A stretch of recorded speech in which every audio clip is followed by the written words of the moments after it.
What's up, everyone? Welcome to the video. Today we're going to take a look at how to replace the battery in this Honda Fit Smart Key Remote Fob. This key fob is going to be for the Honda Fits that have a push button start ignition, and it's going to use replacement battery CR2032. I'll put a link in the description box of this video to where you can purchase these batteries if you're in need. The other thing I'm going to be using is a flathead screwdriver. So the first thing we want to do is grab our key fob and we're going to remove the emergency key that's in the bottom of it. That's done by pressing this release on the back that my thumb's on, and the emergency key will pull out like that.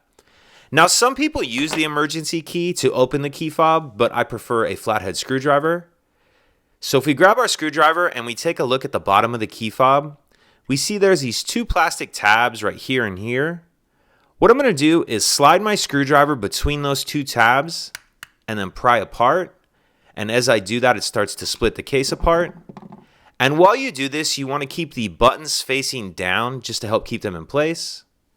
So once you have your case started, go ahead and pull it the rest of the way apart like that. And now we see our battery right here. Now I'm going to grab the screwdriver and just help get under the edge of it and get this battery out of the holder. And then I'll grab my new battery, and I want to make sure that I'm installing that with the plus side up. And I'll kind of tuck that edge in first like that, and then snap it down into place. And at this point, if any of the buttons have moved, go ahead and slide them back into place where they need to be. And then we can snap the back of the case back on.